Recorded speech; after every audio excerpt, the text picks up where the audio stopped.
I would like to invite our speaker, Honorable David L. Belz, endearingly known as Judge Belz to those who know him. Judge Belz was born and raised in Orange County, attending St. Boniface Catholic School and Servite High School. A Pepperdine Law School graduate in 1975, he spent 32 years as a trial lawyer, handling jury trials in state and federal courts before being appointed to the Orange County Superior Court in 2009. During his 13 plus years on the bench, he presided over family and probate court, gaining expertise in evidence and legal reasoning. Judge Belz is the founder and 10-year president of the St. Thomas More Society of Orange County and serves on the board of directors for the Shroud Center of Southern California at the Santiago Retreat Center. He has given numerous presentations on the Shroud, making the case for its authenticity from a legal and evidentiary standpoint. With no further ado, Judge Belz.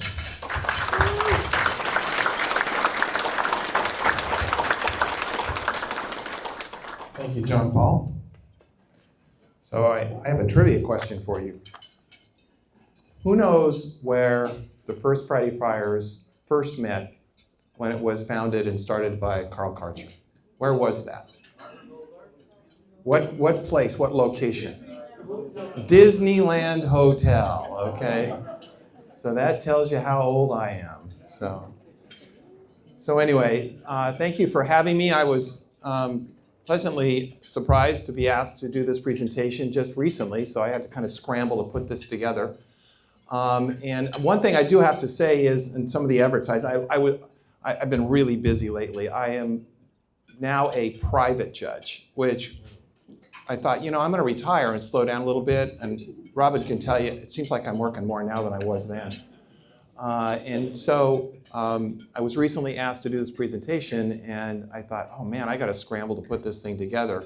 But only because of Lee Sweeney was I able to do that, because Lee Sweeney has been a docent for the Shroud Center of Southern California for probably 30 years. I don't know what the number is now, but it's crazy. So most of the slides that we have here are slides that Lee Sweeney has put together, and we both collaborated on a lot of this over the years. So let's talk a little bit about the Shroud.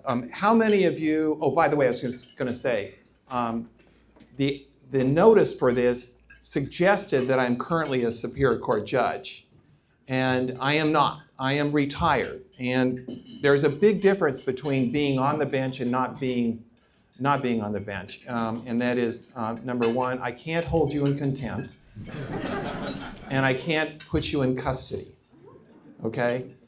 So, but I can be here with you now because I wouldn't be able to do this if I was still on the bench, okay?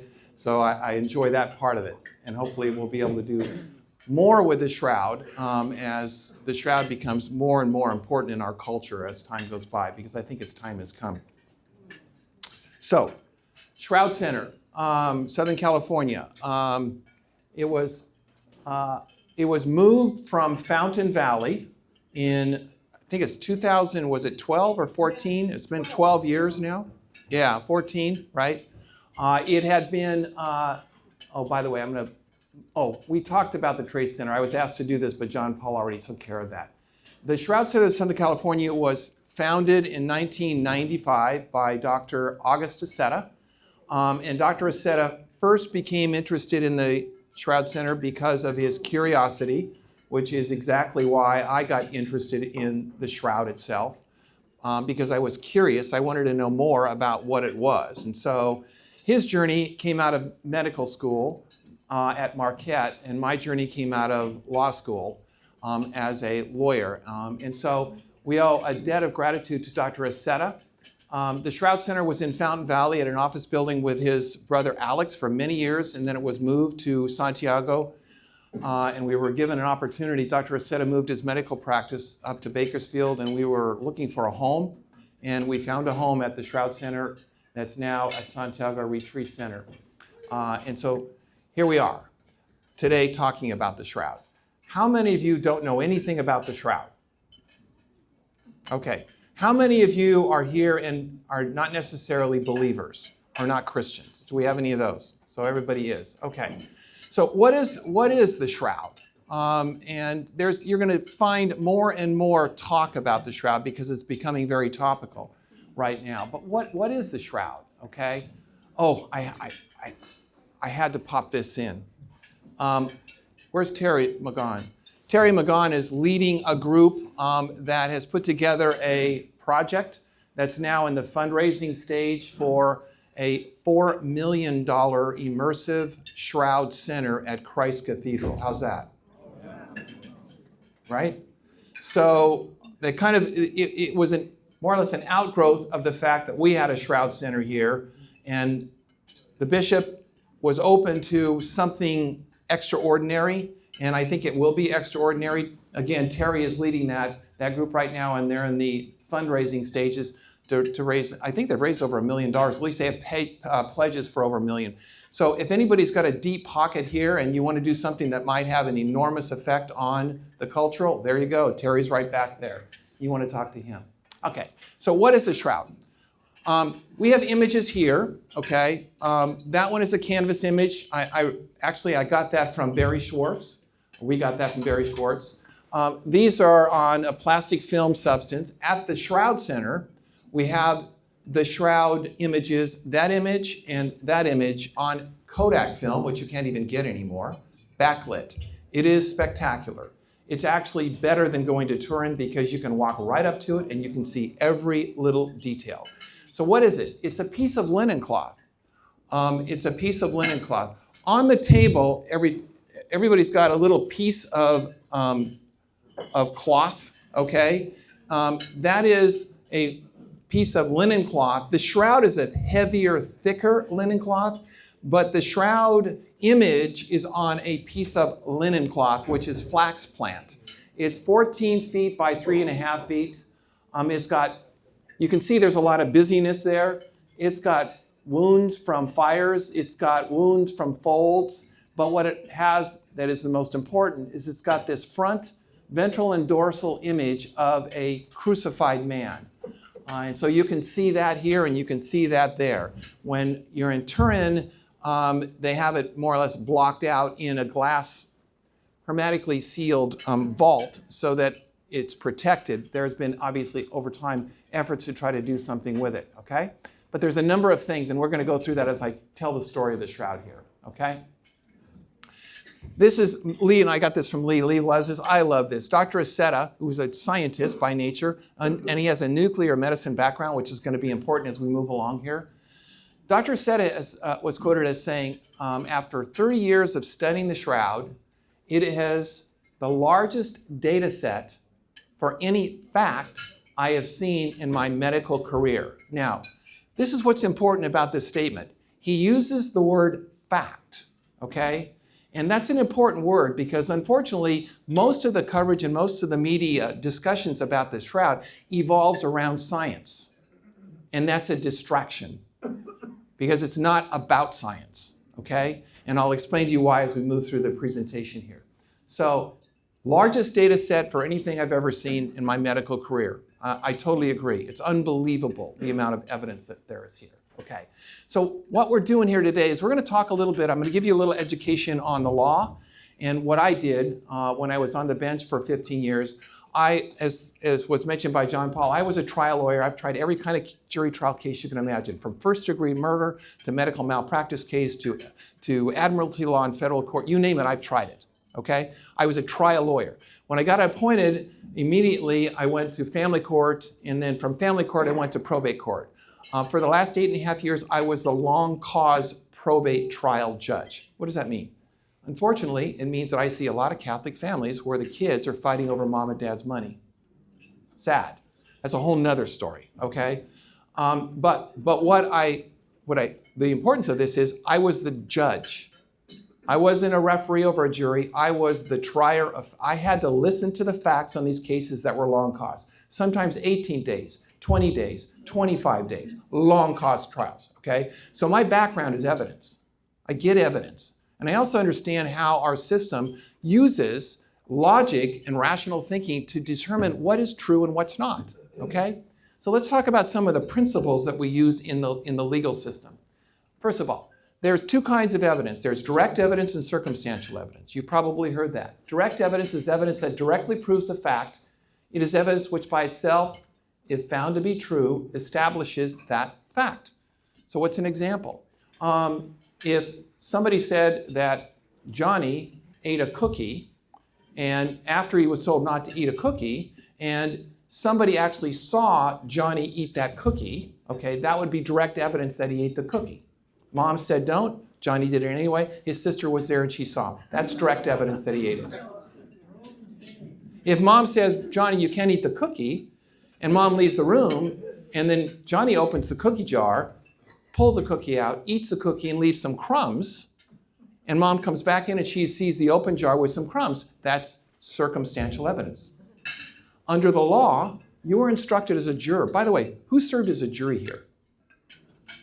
Awesome, right? Awesome, thank you for doing that. And if you haven't, do it.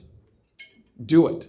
Trust me on this. It's a great experience. Talk to my wife about it. It's a great experience, okay? What's circumstantial evidence? It is evidence, if found to be true, proves a fact from which an inference of the existence of another fact may be drawn. An inference. So mom could infer that her son had eaten that cookie because of the evidence that she saw when she came into the room and she saw the open jar and she saw the cookie crumbs, okay? That's circumstantial evidence, okay? Both direct and circumstantial evidence have equal weight in a court of law, okay? So a factual inference, it is essential that jurors understand that an inference is a logical conclusion, not a suspicion or a guess, and that they are permitted to make such reasonable inferences as would be justified in light of their personal experience. So you use your common sense and you can make an inference to decide whether a fact is true or not. That's a jury instruction in our legal system, okay? Obligation to prove, okay?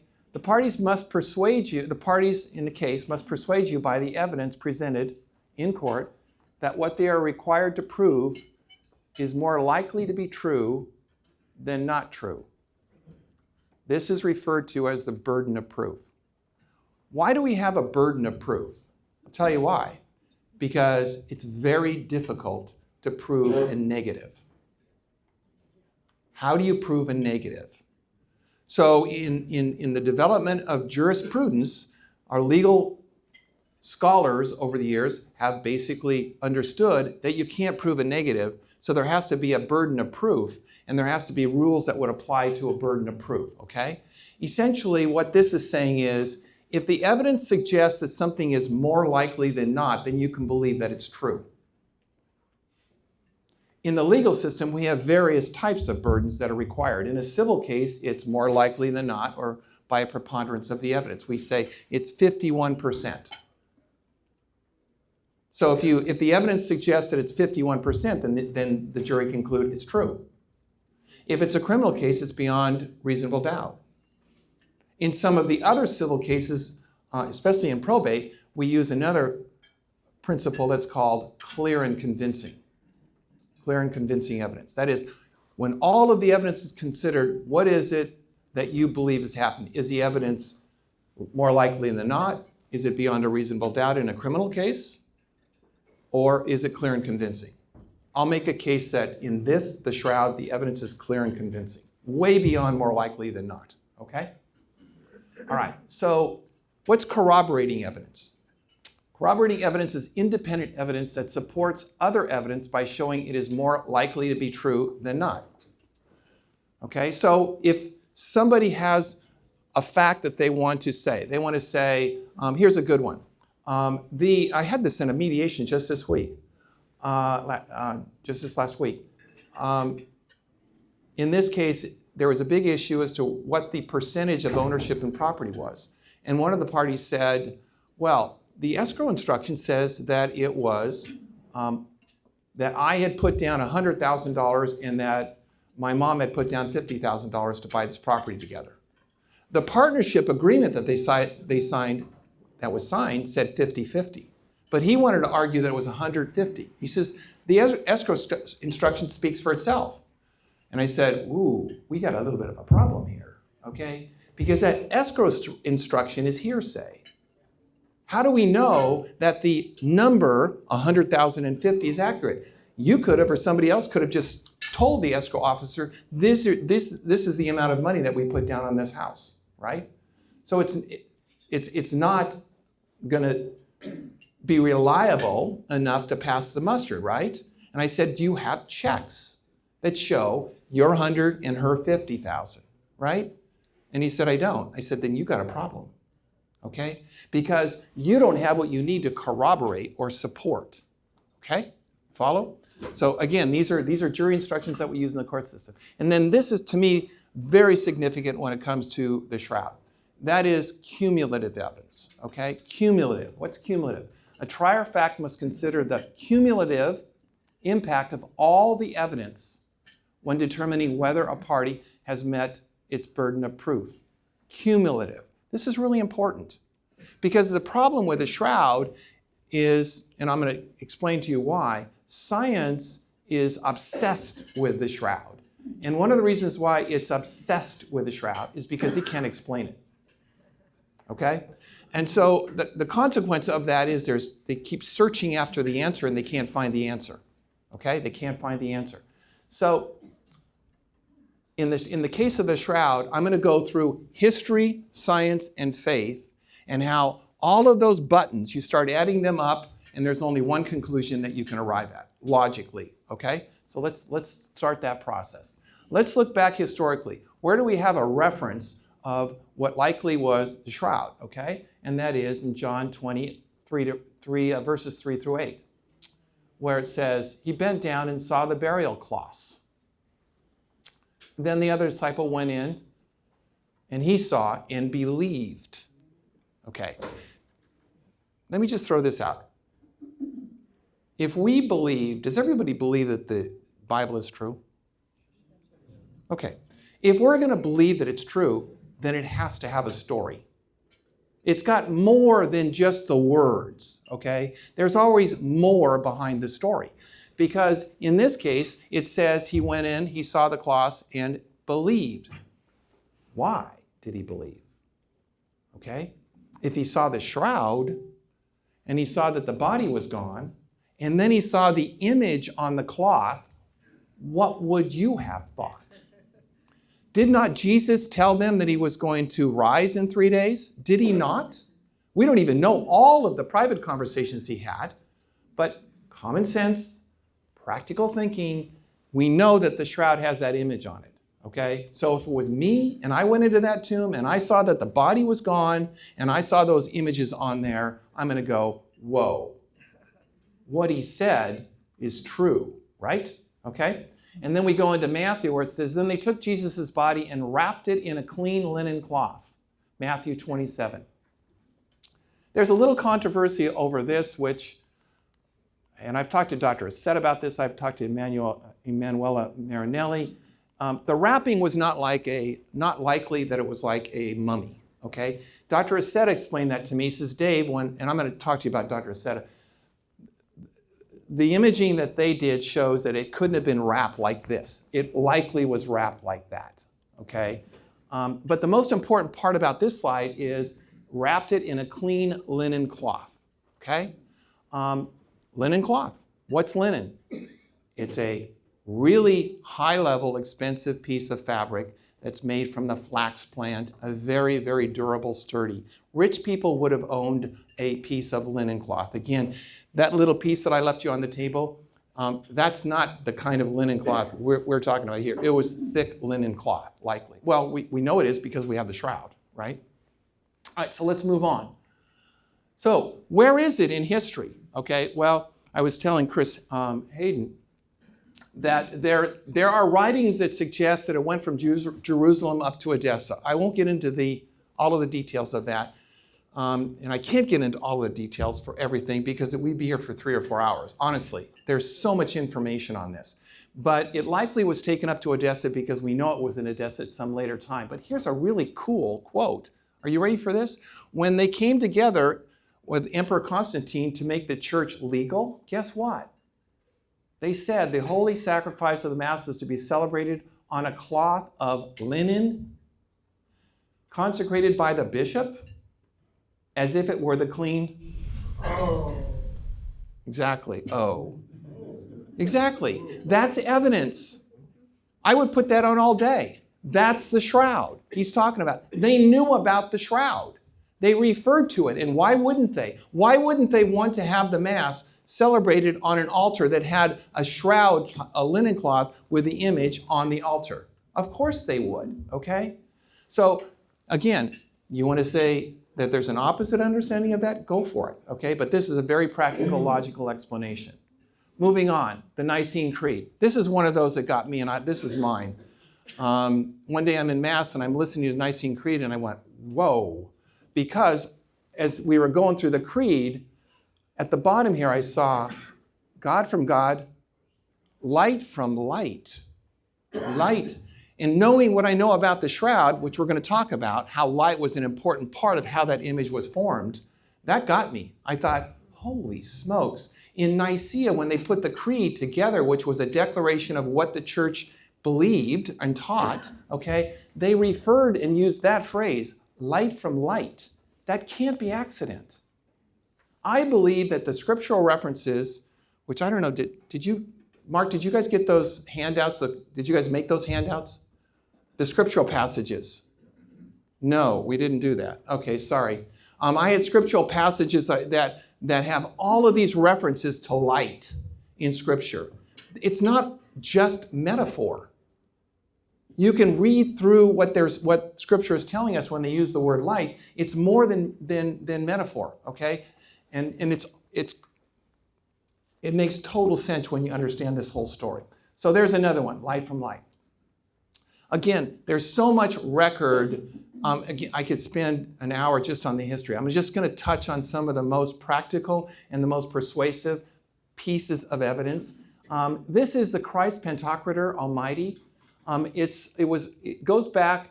It's an icon that goes back to the 7th century in Sinai. Okay, it's in a monastery called St. Catherine's Monastery. You can look it up on Wikipedia. And it's an image that mimics the image of the shroud. How do we know that? Because in court, I have used, when I was a lawyer, and I have seen facial recognition experts. Now we have digital recognition. They can recognize a face digitally, right? Use your phone, it recognizes you digitally, right? Well, we've had experts that testify to that. In order for a connection or a connect to be appropriate and valid, there has to be at least 60 congruent points for that image matching to another image or a face matching to another image. In the case of the shroud and the Christ Pantocrator, it's 150 points of congruence or similarity between the icon and the image. That is, that image. Okay? So there you go. There's another piece of evidence. I'll put that on all day in a court of law. Okay? Again, this is circumstantial, if not direct evidence, that whoever painted that icon had seen the shroud. Here's even a better one. This is a great piece of evidence if I'm in trial. The Prey Codex, going back to 1192, okay? It was another icon, and it had these images that completely relate to what we know about the shroud. It's got herringbone weave. By the way, herringbone. You know what a herringbone is? What's a herring?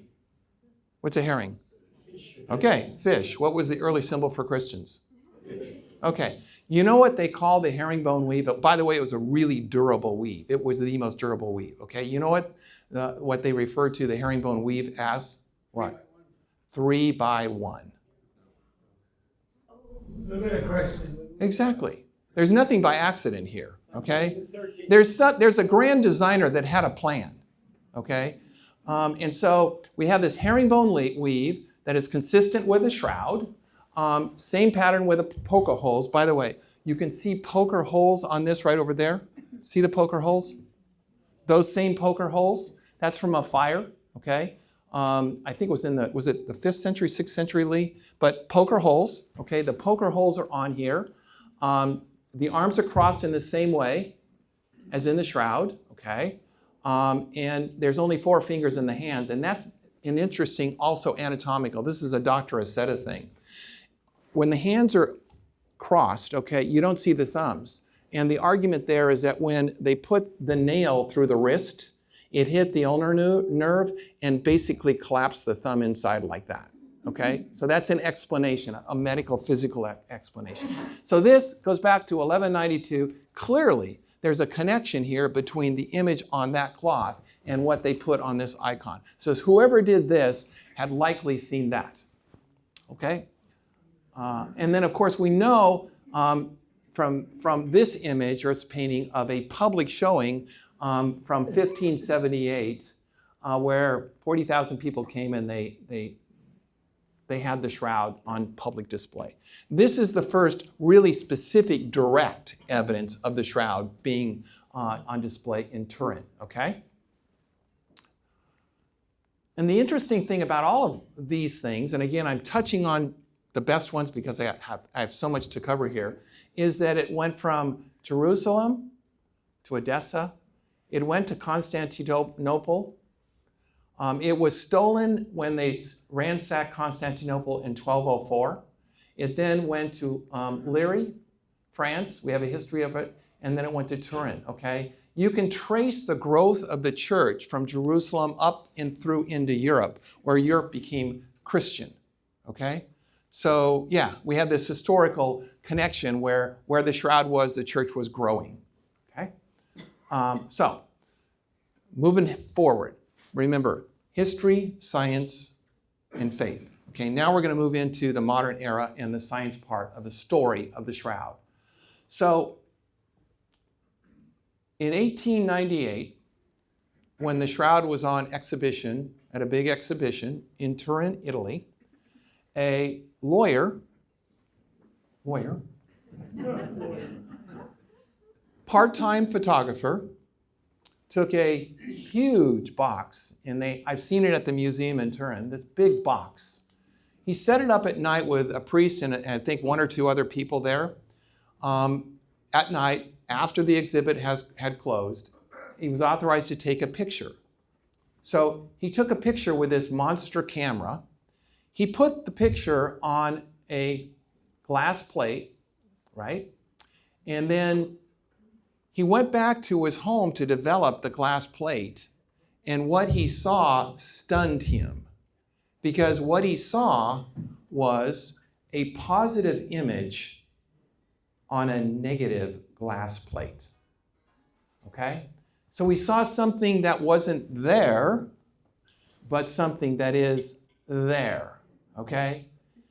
It has all of the properties of a photograph, okay? And I think you could probably say it is a photographic image. But all of a sudden, the image that was on the faint linen cloth had a completely different depth to it. Okay? Again, that little piece on the table, that's a piece of linen cloth. The image is on a non-photographic piece of cloth, linen cloth. Do you understand how that's crazy? Okay? Explain that, Mr. Doubter. Okay? How do you get that? Okay? And so we call this the world's first photograph. It was 1,794 years before we invented photography, right? Right? And so what he saw was this image, and then he got that image. And when he went to his bishop and showed his bishop, you know what his bishop said to him? Nice trick, Mr. Lawyer, how'd you do that? Didn't want to believe it. Seriously, 1898, and here he's got this remarkable image, right? And nobody really wanted to pay much attention to it. This is the weird part of the story of the shroud, right? Until 1931, when he was in his late 70s, that is Secondo Pia, the one who took that picture.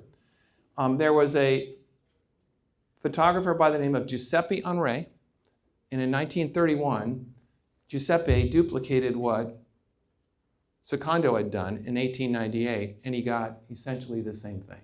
He got a negative, and then he got a positive. And it was gratifying to Secondo because for all those years, nobody really wanted to hear him or understand what it was he was trying to show them. Okay? Remarkable. So then, there's interest in the shroud. This is 1931. The decades go by. Nobody's really talking about it. Nobody's really thinking about it. It's in Turin. They have it, okay? It's owned by the king of Italy and his family. And then there was a test that was done in 1976, and I'll talk about this in a second. That test provoked some scientists in the Air Force in New Mexico to put together a scientific team. There were 32 of them that were part of this team. 26 of these people went to Turin to conduct the first comprehensive examination of the shroud. They were from all kinds of backgrounds, okay? And they were diverse. They weren't all Christian, they weren't all Catholic, some were Jewish. The famous Barry Schwartz, if you know who Barry Schwartz was, the photographer, Barry was very secular Jewish. Barry was surprised when they asked him. It was one of the scientists at Jet Propulsion Laboratory that was part of the team in Pasadena called Barry. Barry was a prominent photographer in LA. And he said, Barry, we're going to do this whole examination, scientific examination in Turin. We want you to come and be our photographer. And Barry told, I think it was Paul Lynn, if I'm not mistaken, but he told the scientist, he asked him, he said, why would you want me to go? I'm Jewish. And he was told, you're a member of the chosen people, aren't you? Right? I mean, this is the truth. I got to know, we got to know Barry really well. He passed away last year. It was a huge loss for us because he was an amazing advocate for the story of the Shroud.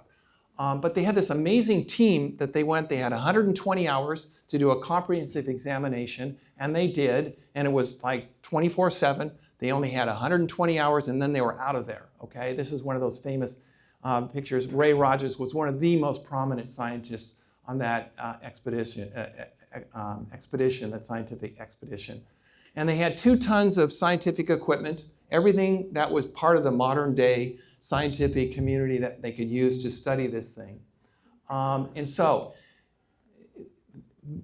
I'm going to approach this really simply because there's so much information on the Shroud. But from my perspective, the summary of the Shroud team that they put together in 1981, I'm going to go through that with you one by one by one.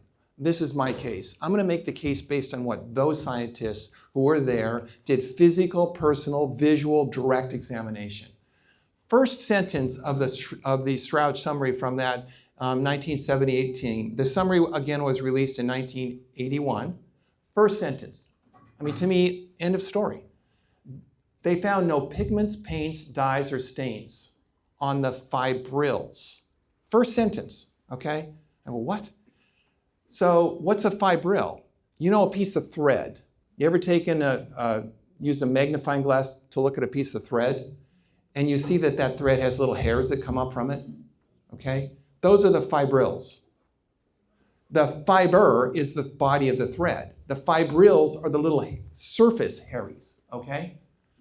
And so Barry basically was part of the discussion on what they were going to do. He suggested, let's use a spectrographic analysis. Let's go in and we will find what the artist, because he believed it was an artist that did this, what the artist used to create this image on this piece of linen cloth. And so he suggested that they stretch the Shroud out and they run light through it so that the light, the spectrographic analysis in the light, would identify the substance that was used by the artist to create the image on the Shroud. They ran the light through the Shroud to do this mass paralysis spectrographic examination. And when they did so, the image disappeared. Disappeared. So there were no pigments, paints, dyes, or stains because they all had atomic properties and they had mass properties to them. Okay? It disappeared. End of case. I rest. But there's more to the story, okay? I mean, give me a break. And so, again, they went on and they said, computer image enhancement and analysis by a device known as the VP8 image analyzer show that the image has unique 3-dimensional information. Now, this is something I jumped past a little bit. In 1976, Ray Rogers and a colleague of his, Eric Jumper, were in New Mexico, and they decided on their own to use a VP8 analyzer, a special device that the military was used to analyze Russian military sites from the sky. And they wanted to see what would happen if they took the image and ran it through this device. Well, when they ran the image through that device, the image became three-dimensional. And I think, Leo, we've been told this, I think Nora just recently told us this, that one of the scientists that was there is when they saw it, they all three jumped up and down screaming. Right? Because they realized, oh my gosh, what have we discovered? What is this? Right? And so that's what provoked the formation of the 1978 team, okay, that test. So then the summary goes on and says, it is clear that there has been a direct contact of the shroud with a body, which explains certain features as scourge marks as well as blood. However, while this type of contact might explain some of the features of the torso, it is totally incapable of explaining the image of the face with a high resolution that has been amply demonstrated by photography. So what's that telling us? Well, I can tell you right now, and I think you can see it here. At the Shroud Center, if you walk up to the image that we have backlit on the Kodak film, you're going to see kind of the resolution becomes a little bit distorted. If you step back away from it 10 steps, all of a sudden the face jumps out at you. The face. Do you see what jumps out at you on those images there, the dark ones? The face. That's remarkable. And the way we talk about that at the Shroud Center, by the way, Lee, Nancy Catteray, they run high school kids through there all day long. I mean, the Diocese of Los Angeles, we are their pet project for evangelization of kids, okay? Because they can see something. It's right there, you know, it's visible, right? And so the image jumps out at you, the face jumps out at you. It becomes something different, something very prominent, okay? And like we tell the kids, I said, let me ask you guys something. I want you to close your eyes right now, and I want you to visualize and think about your mom. Okay? Are you visualizing her ankles? What are you visualizing? Her face. Why? Because we're programmed to relate to face. So, and we're going to talk a little bit more about that as we move through the rest of this, okay? The scientific consensus is that the image was produced by something which resulted in an oxidation, dehydration, conjugation of the polysaccharide structure of the microfibrils of the linen itself. Here's what that's saying, and this goes back to the idea that it could not have been an artist, okay? The fibrils that I talked about, they've been oxidated or dehydrated. In other words, they've been discolored, okay? There is no evidence of brush marks. Let me read this. This is cool. This is a Barry Schwartz quote. Barry, this is Barry speaking. And again, he thought it was an artist and it was a fake. I assumed it was a fake, some sort of medieval painting.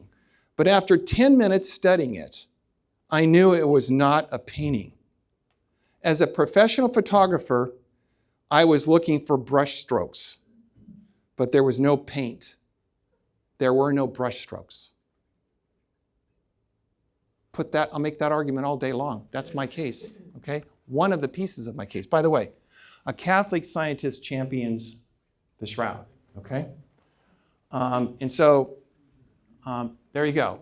And because the image is very superficial, it's three-dimensional on a piece of linen cloth that's very, very superficial, okay?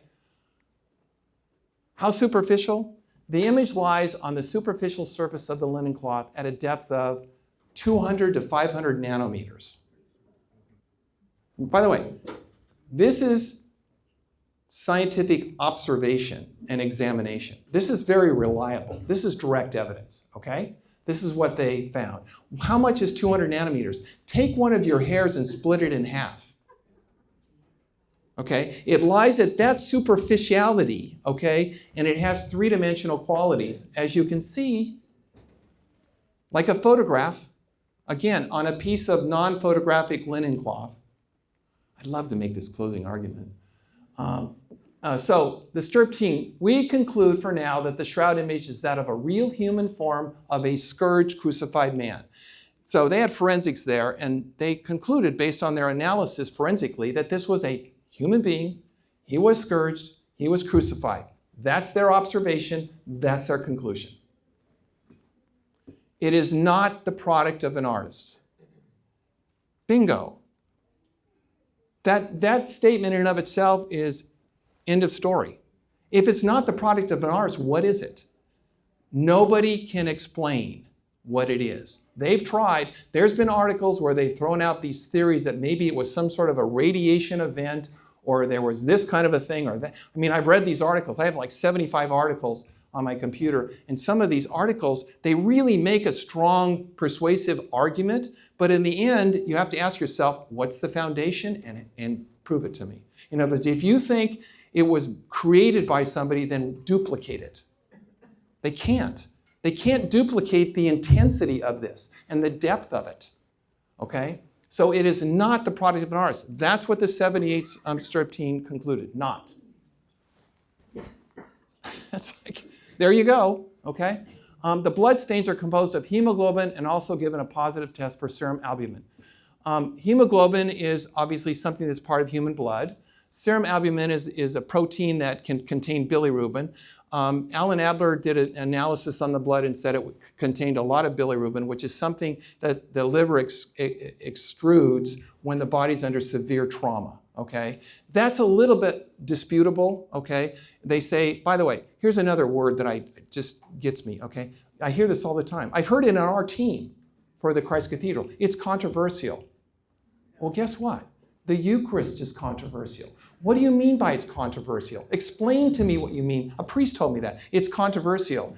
Explain that to me. What do you mean by that word? Don't just use the word. Tell me what you mean by it. Everything's controversial in this world these days with the internet. Everything, right? The question is, what are the facts that support this thing, okay? And so there was an argument that was made recently that, well, we can't tell if it's really human blood or if it's animal blood. Okay, let's try that analysis. If you want to make a case that it could be animal blood, then you tell me how they put animal blood on it when it wasn't done by an artist. Okay? So the arguments don't go anywhere, and people get hung up on it's controversial. I'm sorry, the facts are powerful and they're strong. So the blood type is AB positive. Again, people will say, well, we don't know exactly, but there's those that would say it's AB positive. The thing that's interesting about that is that's universal, all. Receive all. Okay? Right? This is really interesting. Now, this is a great forensic analysis. When they did this examination, and I'll tell you this also, there's a 1984 really comprehensive paper by Ray Rogers and Eric Jumper and some of the other scientists that summarize all of the details of their findings. It's 1984. You can you can find it on Shroud.com. They do a really good description of what they did and how they concluded. And one of the things that they concluded is that the image, the blood was on the cloth before the image. Do you understand? That's a big one, okay? There's no way an artist could have done that. Again, this is one of those things that they found that said, this can't be an artist, right? And it does not appear under the blood. I got to keep moving. There are no chemical or physical methods known which can account for the totality of the image. There you go. Nor can any combination of physical, chemical, biological, or medical circumstances explain the image adequately. So after 5 hours of extensive scientific examination, firsthand, up close, microscopically, they don't have an explanation. Thus, the answer to the question of how the image was produced, which is really the primary reason why they put the team together to go to Turin. how was this image created on this piece of linen cloth, right? And their conclusion after 5 days of examination is that now, as it has been in the past, it is a mystery. Okay? The image is an ongoing mystery, and until further chemical studies are made, perhaps by this group of scientists or perhaps some scientists in the future, the problem remains unsolved. How the image got on the cloth, the problem is unsolved. It's a mystery. Well, you know what we call a mystery? Like this on a piece of linen cloth, we call that supernatural. That's what we call it, okay? Because science has taken on a mission or a definition for itself, modern science. This changed in 1837 when scientists said, from here on out, scientists will only study those things that are part of this physical world. They divorced themselves or separated themselves from studying things that we call, and before that they had called supernatural. In other words, of no natural explanation. But that's where science is. They can only now, they look at things from a limited perspective. This thing is mysterious. We do know, and there's been statements that have made, it is the most studied artifact ever. Like I said, I have 75 articles on my computer at home from academia. They just go books, and it just goes on and on. Now here's my point, okay? My point is this.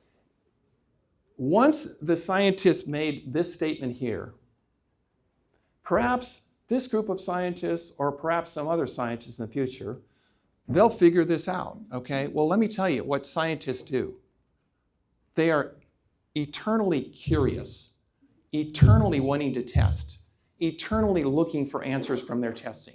They can develop a hypothesis, they can test, okay? But that's all, okay? Here's a really great quote that I wanted from this book, from a Catholic scientist, champions the Shroud. And he says, science cannot prove with absolute certainty anything. Science is limited to its ability to test, okay? But for whatever reason, well, because scientists are curious and because scientists want to know and because this thing is mysterious, they test and they test and they test.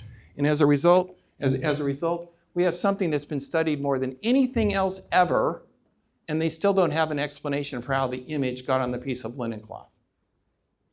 So yeah, once they made that statement, that started it all off.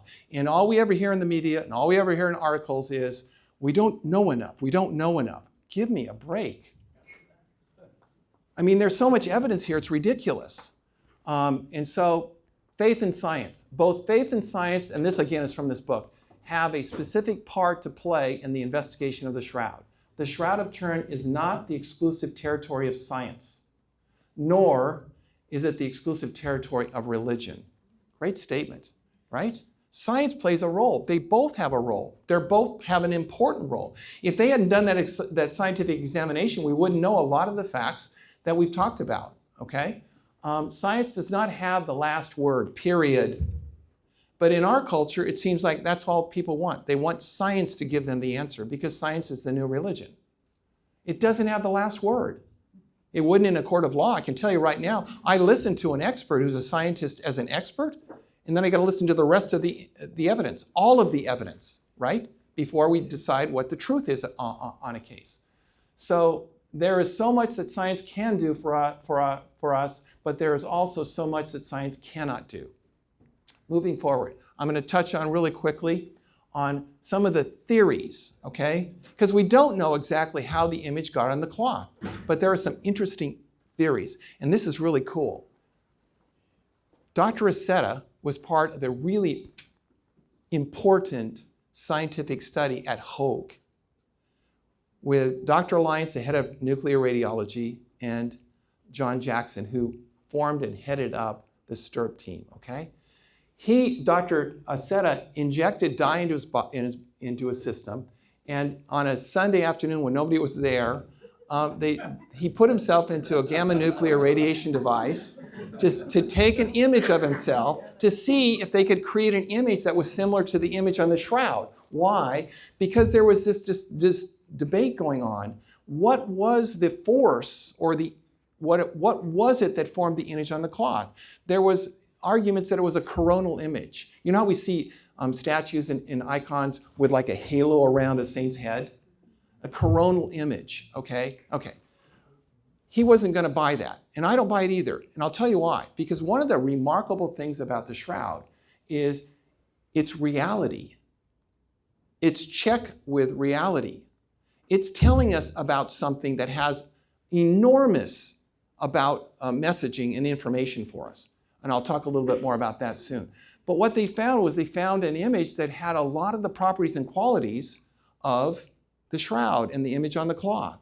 That told them it was light energy. As a result of that examination, a group of scientists in Italy, led by Dr. Paolo Di Losaro, they looked at a whole bunch of spectrums of laser light, and they tested and tested and tested. What were they testing? They wanted to see if they could find a spectrum of laser light that created an oxidation or dehydration of the fibrils, the very superficial surface of the cloth, okay, without getting into the body or burning the body of the cloth. And they found one. That spectrum of laser light is called vacuum ultraviolet. Vacuum ultraviolet laser light. What is that? Well, it's a form of laser light that when it hits air, it disappears. Whoa, right? Now, so they're looking at this and they're going, oh. So then they got their computers together, did their analysis, and because the image is so superficial with great definition, they concluded that the only way that this could have been done using light energy.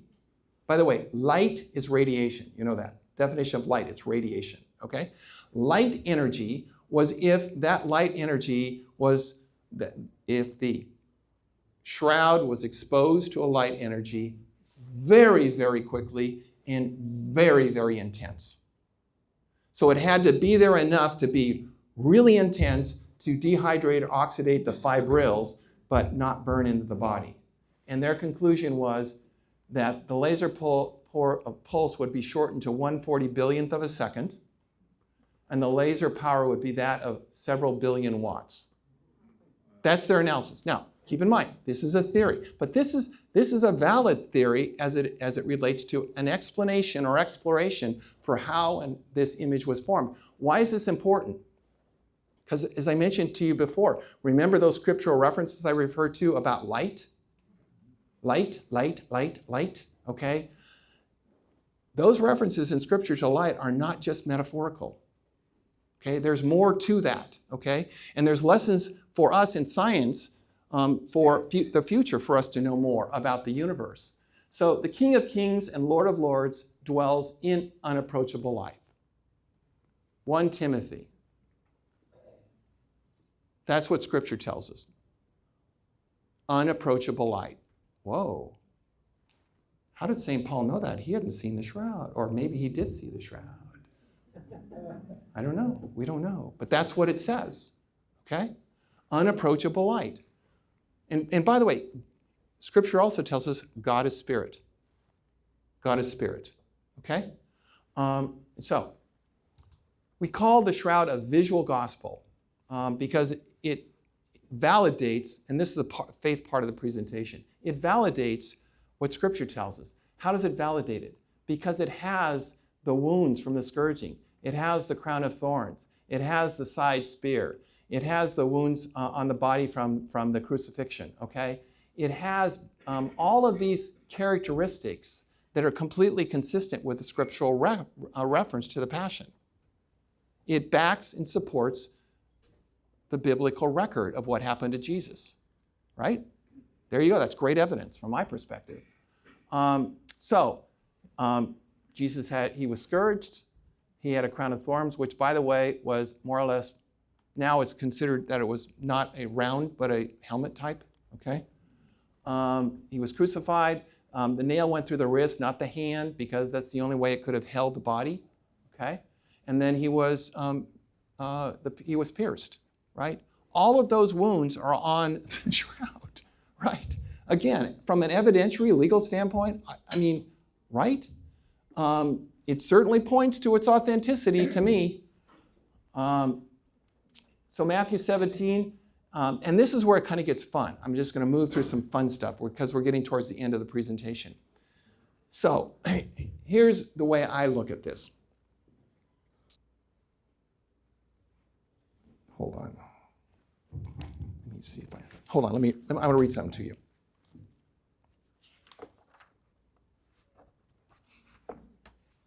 Okay. What is faith? I did a chat GPT. Faith is belief or trust in something or someone, often without requiring empirical evidence or proof. Interesting, huh? Faith is belief or trust in something or someone, often without requiring empirical evidence or proof. That's faith, okay? At its core, faith involves a kind of conviction that goes beyond what we can fully explain or prove, okay? That's faith. We're called to faith. And I'm suspicious that there are some Christians that oppose the shroud because I have faith. Well, actually, I've had that conversation. I have faith. I don't need the shroud. By the way, the shroud is not Catholic. It's not.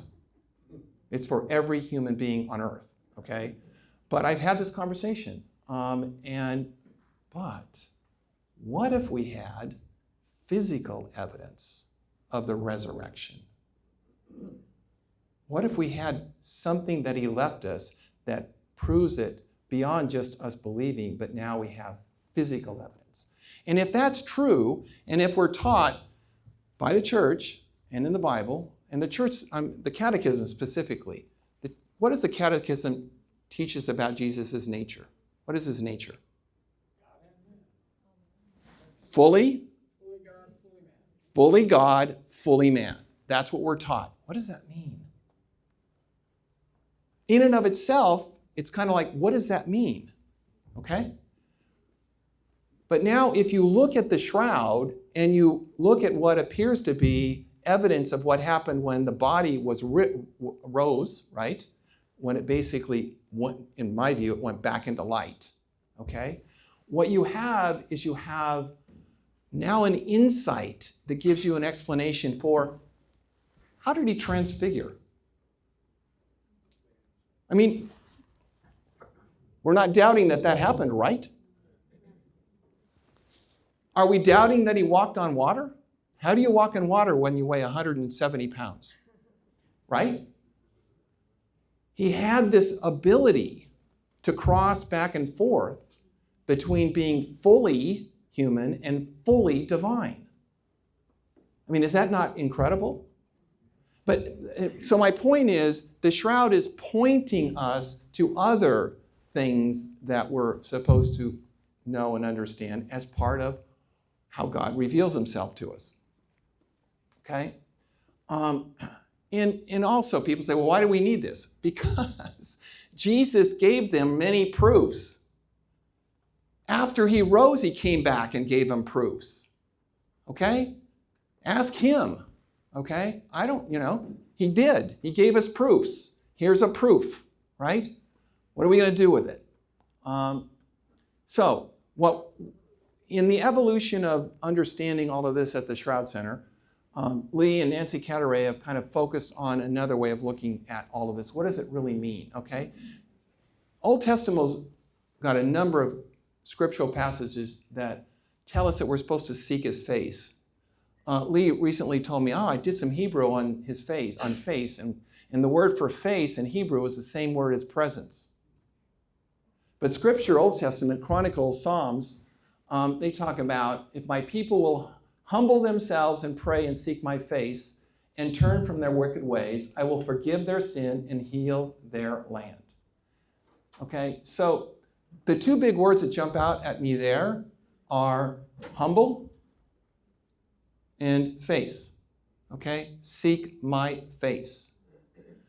So now we have this image over here, okay, that's three-dimensional. And what part of that image jumps out at you as you look at it? The face. The face, okay? And how do we relate to people when we want to get to know them better? How do we relate to people just generally? By their face. Right. So there's more here that meets the eye. It gets deeper into the understanding of what's being revealed to us, okay?